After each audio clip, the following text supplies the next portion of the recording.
The massive ship New Horizon drifted through empty space like a dying whale. Inside its metal walls, 2.3 million humans waited for death to come. The lights flickered constantly now, and the air tasted stale and bitter. Captain Sarah Chen stood on the bridge, watching her crew work frantically at their stations. Everyone knew the truth, even if nobody said it out loud. They were going to die out here. The ship's engines had failed 3 days ago. The massive fusion reactors that powered their journey to a new world had simply stopped working. Without them, the ship couldn't move, couldn't generate power, couldn't keep the life support systems running. The engineering teams had tried everything, but the damage was too severe. They had maybe 2 weeks of emergency power left, then the lights would go out forever. Any response to our distress calls? Captain Chen asked her communications officer. Lieutenant Rodriguez shook his head. Nothing, Captain. We've sent signals to every known civilization within range. The Hegemony Council acknowledged our message, but said they cannot interfere with natural selection. The Vorthan Empire sent back a form letter about interstellar law. Most others haven't even bothered to reply. Chen closed her eyes. She had known this would happen. The galactic community followed strict rules about helping younger species. They called it the Prime Directive, but everyone knew the real reason. They didn't want to waste resources on primitive races that might fail anyway. To them, humans were just another backwater species that had reached too far and was about to pay the price. In the colonist sections, families huddled together in their small apartments. Children asked their parents when the lights would come back on. Parents lied and said soon, very soon. In the hydroponics bays, farmers worked to keep the food growing as long as possible. In the medical centers, doctors prepared for what was coming. They couldn't say it, but everyone was thinking the same thing. This was how humanity would end. Not in war or plague, but in the cold darkness between stars. Then something changed. Captain, Rodriguez's voice cracked with excitement. I'm getting a response. 3 of them, actually. Chen's eyes snapped open. What, who? First signal is from a ship calling itself the Eternal Wanderer. They identify as Keth Mori. Never heard of them.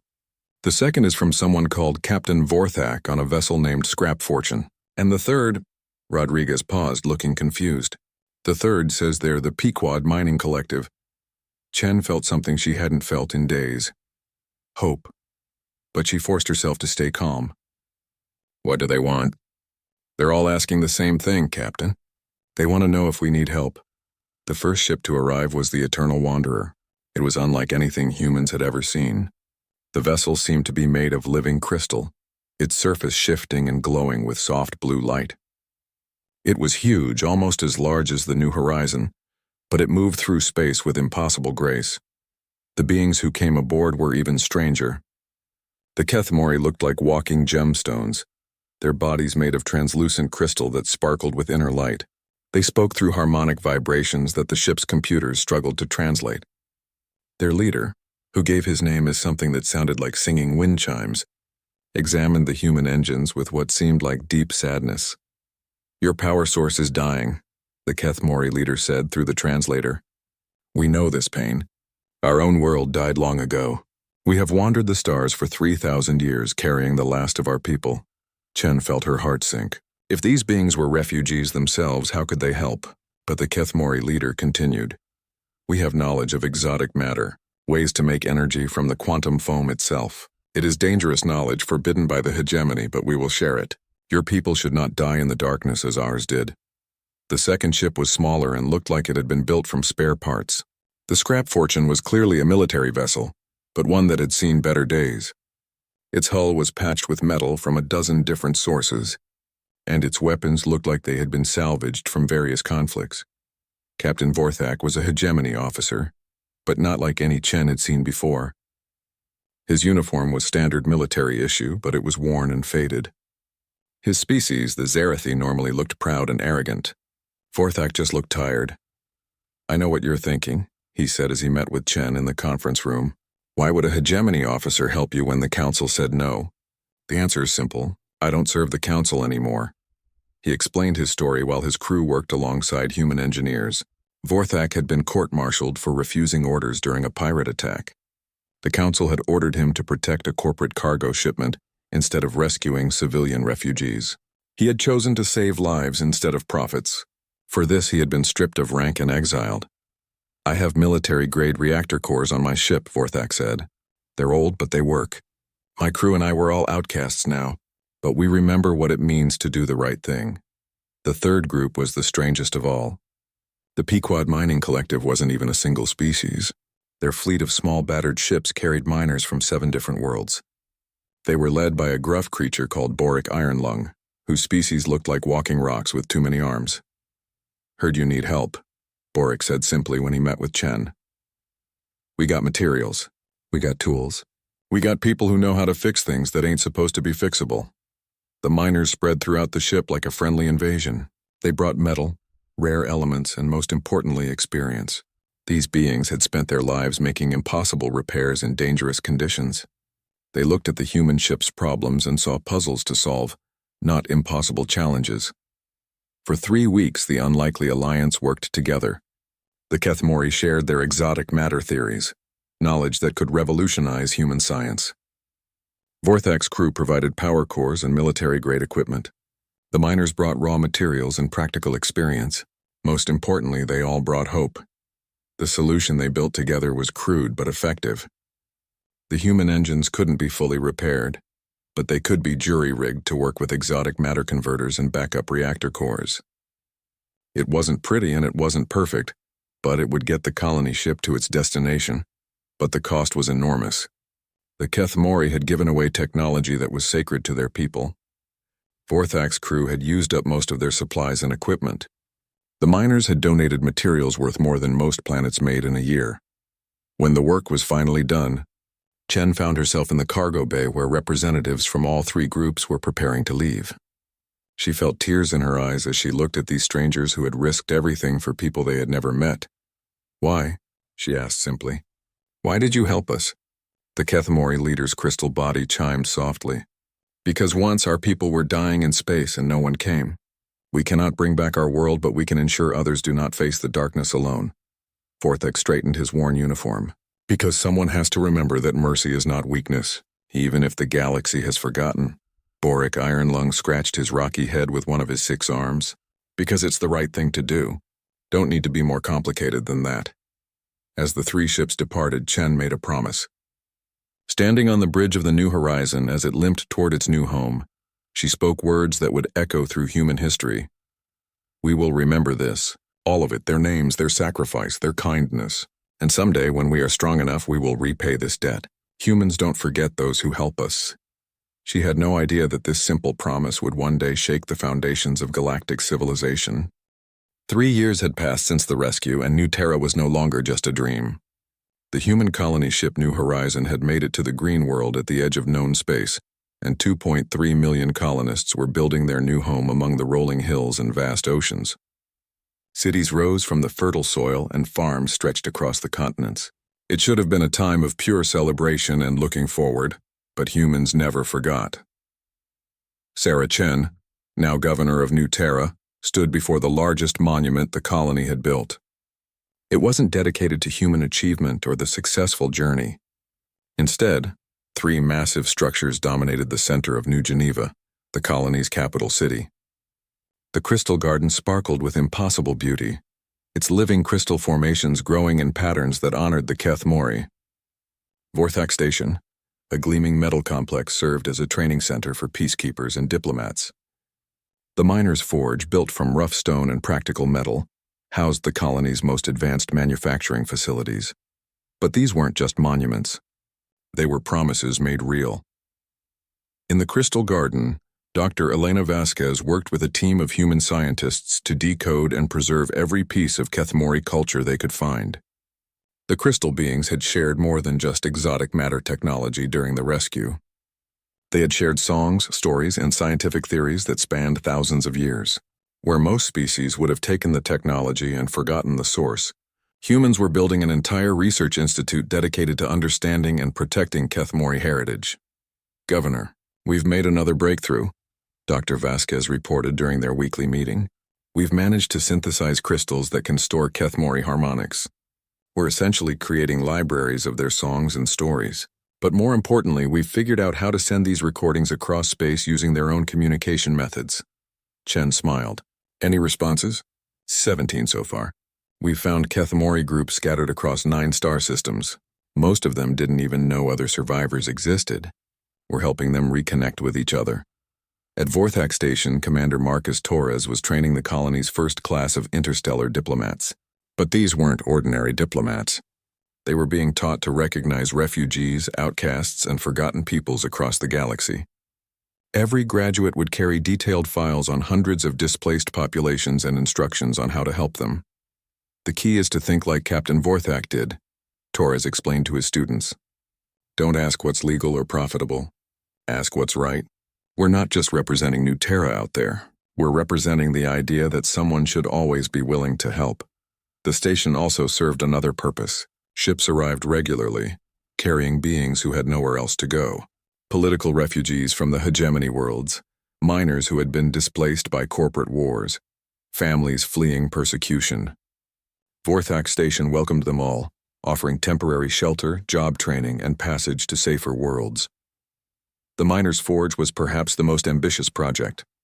Led by Chief Engineer Rosa Martinez, the facility was developing new mining and manufacturing techniques based on lessons learned from the Pequod Collective. But they weren't just improving technology. They were creating a new way of doing business. Traditional galactic mining treats workers like disposable tools, Martinez explained to a group of visiting trade representatives. But Boric Ironlung and his people showed us something different. They worked as partners, not employees. Every member of their collective shared in the profits and had a say in decisions. The Forge was putting this philosophy into practice. Every mining operation they supported followed strict worker protection standards. Every manufacturing contract included profit-sharing agreements. It was revolutionary, and other human colonies were starting to adopt similar policies. But the real work was happening quietly, in offices and libraries throughout New Terra. Teams of researchers were tracking down everything they could find about the 3 groups that had saved them. They learned the names of every Kethmori clan, mapped the territories where Vorthak's people operated, and studied the economic networks that connected mining collectives across the galaxy. In the Hall of Remembrance, children attended daily lessons about the 3 mercies. They learned the names of every ship and crew member who had participated in the rescue. They memorized the Kethmori songs and studied Zarathi military ethics. They practiced the mining techniques that had saved human civilization. Why do we learn all this? A young girl asked her teacher.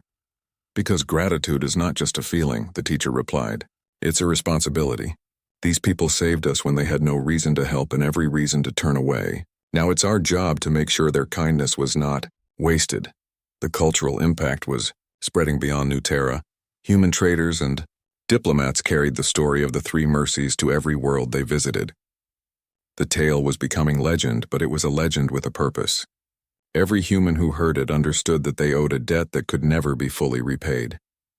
The galactic community watched these developments with mild interest and some amusement. The Hegemony Council noted in their reports that humans had an unusual fixation on remembering assistance. Xenobiologists published papers about human pack bonding behavior and their tendency to form emotional attachments to other species. Trade analysts observed that human economic practices were influenced by primitive concepts of mutual obligation. None of them understood what they were really seeing. On Nexus Prime, the Hegemony capital, Admiral Korthek reviewed intelligence reports about human activities. The reports were routine, nothing that violated any interstellar laws or treaties. Humans were trading fairly, following diplomatic protocols and expanding their territory at a reasonable pace. If anything, they seemed almost naive in their approach to galactic politics. They're spending enormous resources on monument construction and cultural preservation, one analyst reported. From an efficiency standpoint, it makes no sense. Those resources could be used for military development or territorial expansion. And this mining collective they're supporting? Admiral Korthek asked. Small operations mostly in disputed space.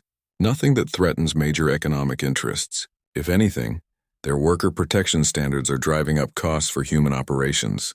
It should make them less competitive. The Admiral filed the reports away. Humans were clearly an idealistic species that would either learn the harsh realities of galactic politics or fade into irrelevance. Either way, they weren't a concern, but in the depths of space, patterns were beginning to form. Kethmori clans that had been isolated for centuries were starting to communicate with each other again. Outcast hegemony officers were finding their way to remote stations where humans offered shelter and supplies. Mining collectives across the galaxy were hearing about new labor practices and profit-sharing agreements. Dr. Vasquez made a discovery that changed everything. While studying Keth Mori quantum resonance patterns, she realized that their exotic matter technology could be scaled up dramatically. With proper coordination, a network of Keth Mori crystal matrices could provide power for entire star systems. But it would require cooperation between multiple clans and access to rare minerals found only in specific asteroid fields. "Governor," she reported excitedly, "we're not just preserving their culture, we're on the verge of making them the most powerful energy providers in the galaxy." Commander Torres was seeing similar patterns in his refugee assistance programs. Many of the displaced persons they helped were skilled engineers, scientists, and leaders who had been forced out of their homes for political reasons. As they settled into new lives, they remained grateful to the humans who had helped them. More importantly, they maintained contact with each other. "We're not just helping refugees," Torres realized. "We're building a network of capable, grateful people in positions throughout the galaxy." Chief Engineer Martinez made the most startling discovery of all. While reviewing mining collective operations, she noticed that the groups following human-inspired labor practices were becoming incredibly successful. Their worker retention was higher, their innovation rate was faster, and their profit margins were actually better than traditional operations. "The old way treats workers badly, so good people leave and productivity drops," she explained to Governor Chen. "But when workers are partners, they stay longer, work harder, and come up with better ideas. We're not just being nice. We're proving that kindness is more efficient." Chen stood again before the three monuments, watching the sunset paint the crystal formations in brilliant colors. Around her, the city of New Geneva bustled with activity. Human children played alongside young Keth Mori, who had come to study at the Crystal Garden. Refugee families from a dozen species had found new homes in the growing colony. Former outcasts worked as teachers and advisors in the station that bore Vorthak's name. She thought about the promise she had made 3 years ago, to remember and repay the debt humanity owed. At the time, it had seemed like a simple matter of gratitude. Now she was beginning to understand that it was something much more powerful. Humans didn't just remember kindness, they amplified it. They took the mercy they had received and multiplied it across the galaxy. And in doing so, they were slowly changing the fundamental nature of how civilization 50 years had passed since the rescue of the New Horizon, and the galaxy had changed in ways that few noticed but everyone felt. Humanity had spread to 47 worlds and established itself as a respected mid-tier civilization. Their ships were welcome in most ports. Their diplomats were known for fair dealing, and their technology was considered solid if unspectacular. To most observers, humans seemed like a successful but unremarkable species that had found their place in the galactic order. They could not have been more wrong.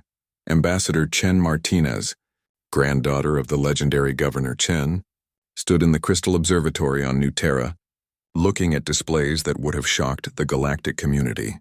Holographic maps showed connection lines stretching across known space like a vast spiderweb. What looked like simple trade routes and diplomatic relationships was actually something unprecedented in galactic history. A network of gratitude that spanned hundreds of star systems. "Status report," she requested from her 3 department heads.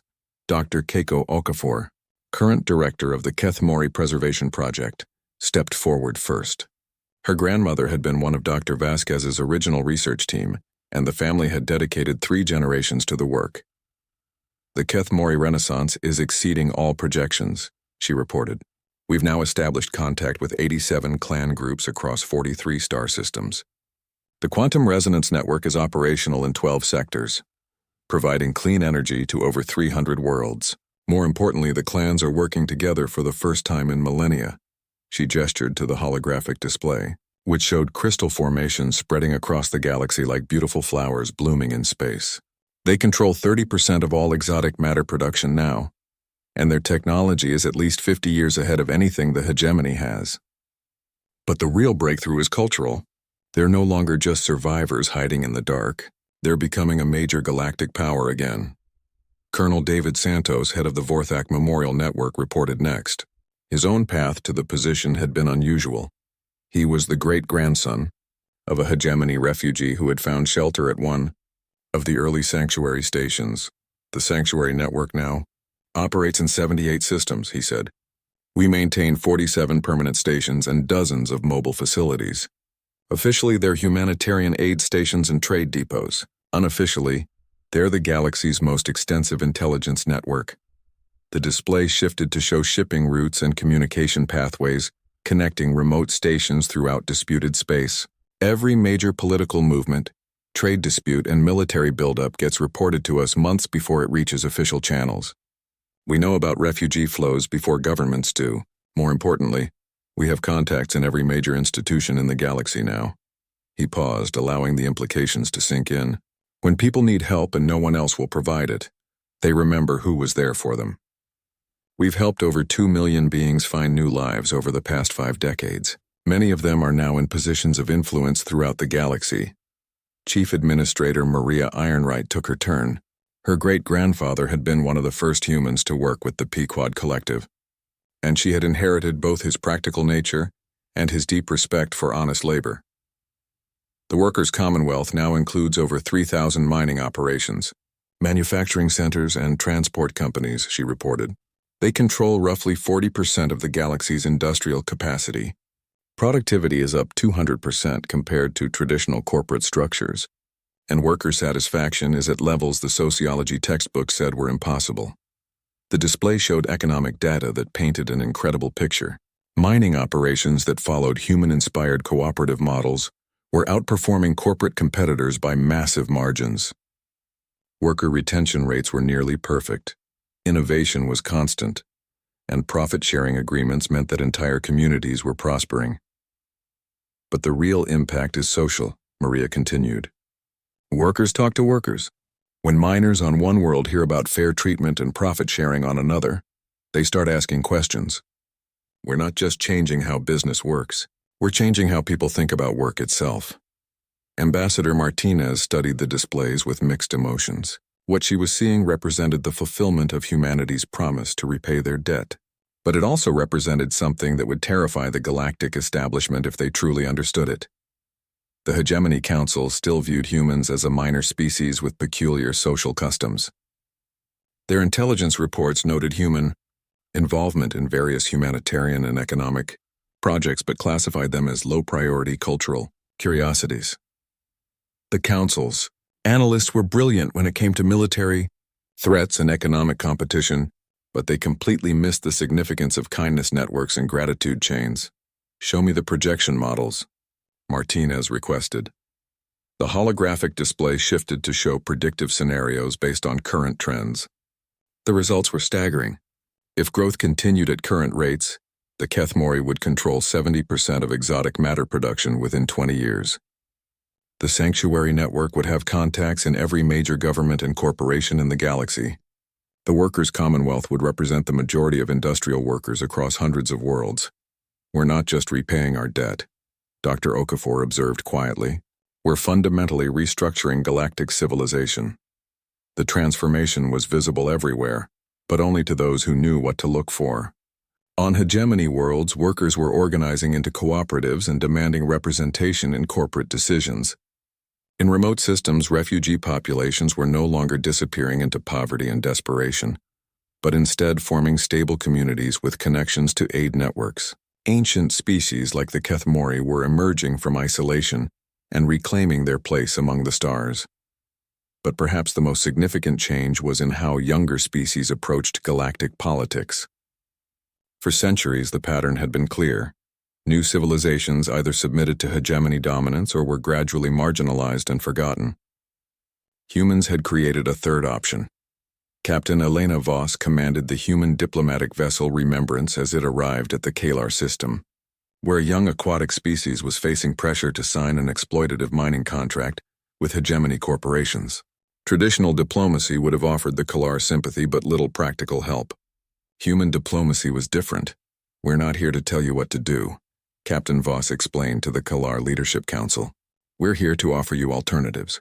Within hours, human technicians were demonstrating mining techniques developed by the Workers' Commonwealth that were both more efficient and less environmentally damaging Then hegemony methods. Kethmori energy specialists showed how exotic matter converters could power their entire civilization without strip mining their ocean floors. Representatives from the Sanctuary Network explained how other young species had maintained independence while participating in galactic commerce. The hegemony will tell you that cooperation means submission, Captain Voss said. We're here to prove that cooperation can mean strength. The Kalar leadership was amazed. They had expected to choose between exploitation and isolation. Instead, they were being offered partnership and support. Within a week, they had signed agreements with the Workers' Commonwealth for sustainable mining operations and with the Kethmori for clean energy technology. Similar scenes were playing out across the galaxy. The pattern was always the same. Humans would arrive offering alternatives to hegemony dominance, backed by networks of allies who had once been outcasts, refugees, or forgotten peoples. Young species discovered they didn't have to choose between submission and isolation. Ancient species found that their knowledge and culture were valued and protected rather than exploited. On Nexus Prime, Admiral Korthek was beginning to notice troubling patterns in the intelligence reports. Trade agreements that should have favored hegemony corporations were going to smaller collectives. Resource extraction contracts were being delayed by environmental concerns and worker protection requirements. Most disturbing of all, several member species were questioning the fundamental assumptions of hegemony governance. It's still not a military threat, his chief analyst reported. No human world has military capacity that could challenge even a single hegemony battle group.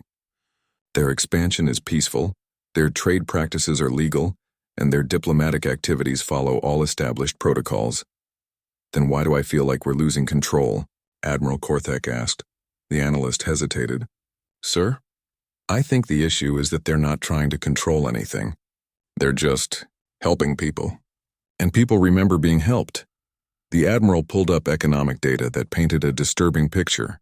Hegemony corporations were losing contracts not because they were being undercut on price, but because their business practices were being compared unfavorably to alternatives.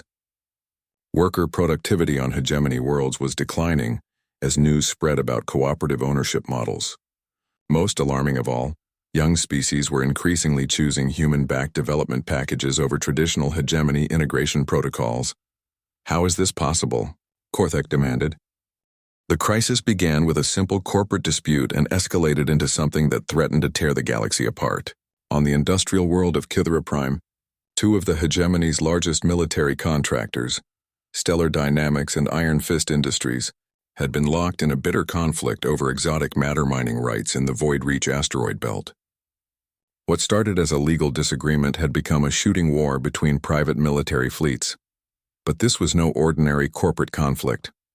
The Void Reach belt contained the largest concentration of exotic matter in known space, and whoever controlled it would dominate energy production for the next century. More importantly, the technology needed to extract and process exotic matter efficiently was no longer a hegemony secret. Admiral Korthek stood in the emergency session of the Hegemony Council, watching holographic displays that showed the scope of the disaster. 17 star systems were now involved in the conflict. Corporate fleets were battling across 6 sectors. Trade routes that had operated safely for centuries were now war zones. How did this happen so quickly? Demanded Council Prime Vextar, the ancient leader of the hegemony. The corporations have been preparing for this conflict for months, Korthek reported. Both sides have been recruiting mercenary fleets, building private armies, and establishing supply lines. Intelligence suggests they've been planning to settle the mining rights dispute through force rather than law. What the Admiral didn't say, because he didn't fully understand it himself, was that the conflict had been carefully orchestrated.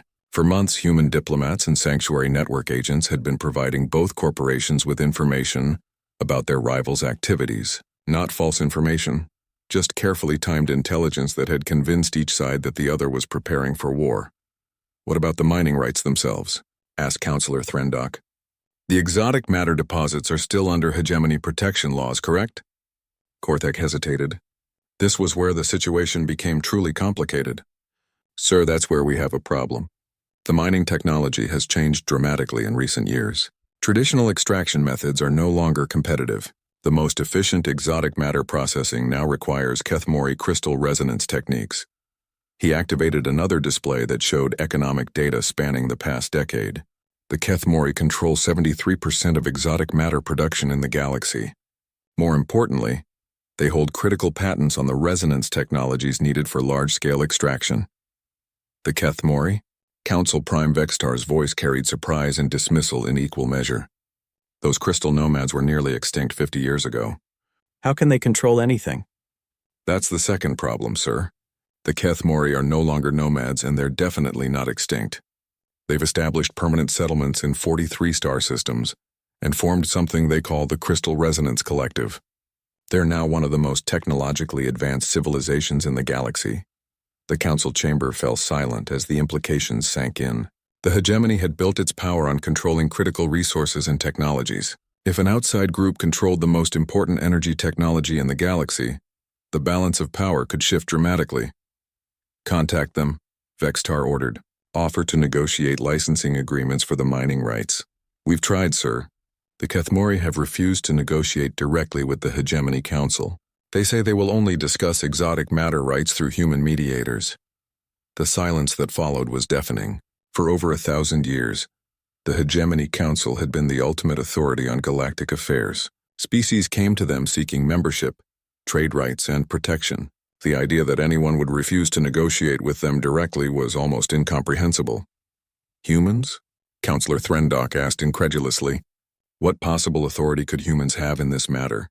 Korthek activated yet another display, this one showing the communication networks that connected various groups involved in the crisis. What the Council saw defied everything they thought they knew about galactic politics. Sir, it appears that humans have significant influence with all the major players in this conflict. The Kethmori consider them to be cherished allies. The mining collectives in the Void Reach Belt are largely organized according to human cooperative models. Even some of the mercenary fleets being employed by the corporations have connections to the human sanctuary network. As if to emphasize the point, another crisis alert appeared on the displays. The conflict had just expanded again, but not in the way anyone expected.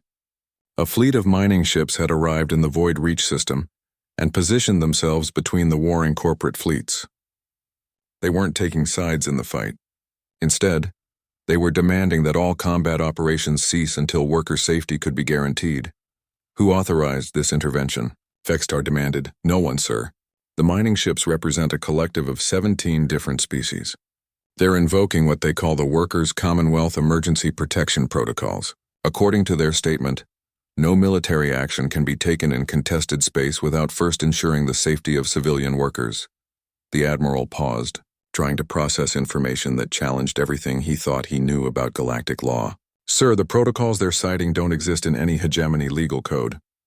They appear to have been developed independently by worker organizations across multiple sectors. What was happening in the Void Reach system was unprecedented. For the first time in galactic history, a conflict between major powers was being stopped not by superior military force or legal authority, but by an organized response from ordinary workers who refused to accept that their safety was less important than corporate profits.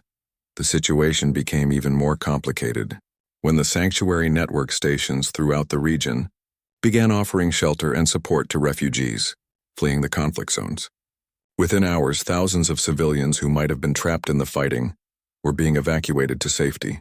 The network's efficiency was remarkable, almost as if they had been preparing for exactly this scenario.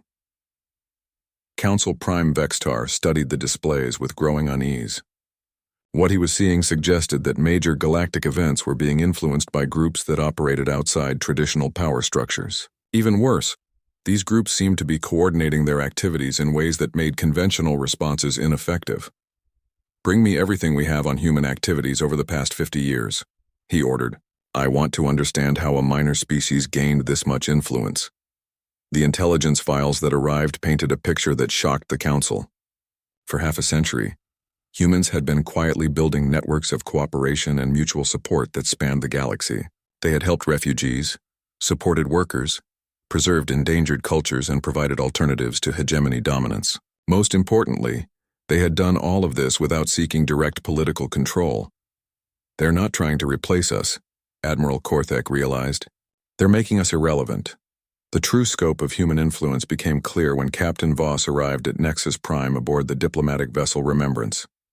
She had been sent by the human government to offer mediation services for the exotic matter crisis, but her arrival was accompanied by something unprecedented in hegemony history. 3 separate fleets followed the human ship into Nexus Prime space. The first was a formation of crystal ships representing the Keth-Mori Resonance Collective. The second consisted of modified mining vessels from the Workers' Commonwealth. The third was a mixed fleet of ships from the Sanctuary Network, carrying refugees and displaced persons from the conflict zones. Council Prime Vextar, Captain Voss said as she addressed the assembled leaders, "We come offering a peaceful resolution to the current crisis. The groups I represent are prepared to work together to end the fighting and establish new frameworks for resource management and worker protection." "The groups you represent?" Vextar's voice carried dangerous undertones. "Captain, you speak as if you have authority over civilizations that predate humanity by millennia." Captain Voss smiled calmly. "I have no authority over anyone, Council Prime, but I do have their trust. Trust that was earned 50 years ago when my people were dying in space and 3 groups of strangers chose to help us. We have never forgotten that kindness, and we have spent 5 decades proving that gratitude can be more powerful than authority." She gestured to the fleets visible through the chamber's transparent walls. The Keth-Mori could have kept their exotic matter technology secret. Instead, they shared it with us and allowed us to help them reconnect with their scattered clans. The workers could have accepted exploitation as the price of employment. Instead, we helped them organize into cooperatives that proved fair treatment was more profitable than oppression. The outcasts and refugees could have remained hidden in the shadows. Instead, we gave them sanctuary and watched them become leaders in their own right. The implications of what Captain Voss was saying began to sink in. The Hegemony Council was not facing a traditional challenge to their authority. They were facing something far more dangerous, a demonstration that their authority was no longer necessary. "What exactly are you proposing?" Councillor Threndock asked. "Simple cooperation," Captain Voss replied. "The exotic matter crisis can be resolved through." The Great Assembly Hall on Nexus Prime had never hosted anything like this before.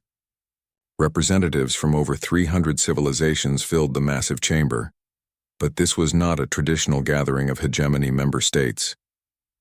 For the first time in galactic history, the assembly included delegates from worker cooperatives, refugee collectives, nomadic fleets, and species that had been considered extinct or irrelevant for centuries. Captain Elena Voss stood at the central podium, surrounded by holographic displays that showed the true scope of what humanity had accomplished over the past 50 years. But she was not alone. Behind her sat the leadership of the 3 groups that had saved humanity 5 decades ago, each now representing a power structure that could reshape galactic civilization. The Keth-Mori delegation sparkled with crystalline beauty as their leader, Harmonist Veltar, prepared to address the assembly. The Workers' Commonwealth was represented by Director Chen Ironwright, great-granddaughter of Maria Ironwright and herself a former asteroid miner. The Sanctuary Network's delegation was led by Commander David Santos, whose own family had been refugees before finding shelter at a human station. But the most shocking presence in the chamber was the representative of the Pequod Mining Collective. Boric Ironlung was over 100 years old now, his rocky body scarred by decades of dangerous work, but his mind was as sharp as ever. He had insisted on attending in person, saying that he wanted to see how the story ended. Council Prime Vextar opened the session with barely concealed frustration. "We are here to resolve the exotic matter crisis and restore stability to our trade routes. The Hegemony Council is prepared to negotiate licensing agreements and territorial boundaries in accordance with established galactic law." Captain Voss smiled politely. "Thank you, Council Prime, but we're not here to negotiate within the old framework. We're here to demonstrate that the old framework is no longer necessary." She activated the holographic displays, which began showing economic and social data from across the galaxy. The information was staggering in its scope and implications. 50 years ago, 3 groups chose to help humanity when we were dying in space, Voss began. They had no obligation to assist us. They gained no immediate benefit from saving us. They acted purely from kindness and principle. Today we want to show the galaxy what happens when that kindness is remembered and amplified. The first display showed the transformation of the Kethmori civilization, where once they had been scattered nomads barely surviving on the edges of space. They now controlled the most advanced energy networks in the galaxy. Crystal resonance stations provided clean power to over 1,000 worlds. And Kethmori technology had revolutionized everything from starship engines to planetary climate control. The Kethmori shared their most sacred knowledge to save human lives, Voss explained. In return, we helped them reconnect with their scattered people and rebuild their civilization. Today, they are not just survivors. They are the galaxy's premier energy civilization. And they have chosen to share their prosperity with anyone who approaches them with respect, rather than exploitation. Harmonist Veltar rose from his crystal throne, his voice creating musical tones that the translation systems rendered into words. The humans did more than preserve our knowledge, he said. They preserved our hope. When we thought our people would fade into extinction, they reminded us that cooperation creates strength. Today, the Crystal Resonance Collective offers our technology freely to any civilization that commits to environmental protection and peaceful development. The implications of this offer swept through the assembly like a wave. Clean, unlimited energy was the foundation of galactic civilization, and the Kethmori were offering it to anyone who met basic ethical standards. The hegemony's control over energy resources, one of the pillars of their power, had just become irrelevant. The second display showed the transformation of galactic labor practices. The Workers' Commonwealth now included over 10,000 operations across 400 star systems. Productivity was higher, innovation was constant, and worker satisfaction had reached levels that most economists had thought impossible. Director Chen Ironwright took the podium, her voice carrying the practical authority of someone who had spent years working in space mines. 50 years ago, my great-great-grandfather learned from Boric Ironlung and his collective that workers are partners, not tools. Today, any operation that treats workers fairly and shares profits equitably can join our network. We provide training, resources, and access to the most efficient production methods in the galaxy. She gestured to Boric, who raised one of his 6 arms in acknowledgement. Old Boric there taught us that treating people right isn't just moral, it's profitable. Today, our member operations outperform traditional corporate structures by an average of 200%. We're not just changing how work gets done, we're proving that fairness and efficiency go hand in hand. The display showed economic data that was revolutionary in its implications. Worker-owned cooperatives were outcompeting traditional corporations across multiple sectors. More importantly, they were creating stable, prosperous communities that had no need for the exploitation-based economic models that had dominated galactic commerce for centuries. The third display revealed the scope of the Sanctuary Network. What had begun as a few refugee assistance stations had become the galaxy's most comprehensive support system for displaced populations. Over 5 million beings had found new homes and opportunities through the network, and many of them now held influential positions throughout galactic society. Commander Santos addressed the assembly with quiet pride. Captain Vorthak taught us that doing the right thing matters more than following orders. Today, the Sanctuary Network operates in over 300 systems, providing aid to anyone who needs it regardless of their species, politics, or legal status. We don't ask for payment or allegiance. We just ask that those we help remember to help others when they can. The display showed connection networks that spanned the galaxy, linking former refugees who had become scientists, leaders, artists, and innovators. The Sanctuary Network had not just saved individual lives, it had created a web of gratitude and mutual support that connected civilizations across vast distances. But Captain Voss was not finished. The final display showed something that no one in the assembly had expected: a comprehensive plan for galactic governance that operated entirely outside the hegemony framework. Today, we announce the formation of the Galactic Cooperation Alliance, Voss declared. This is not a government or an empire. It's a voluntary association of civilizations, organizations, and communities that choose to work together based on mutual respect and shared benefit. The plan was elegant in its simplicity. Species could join the alliance by committing to basic principles: environmental protection, worker rights, refugee assistance, and peaceful conflict resolution.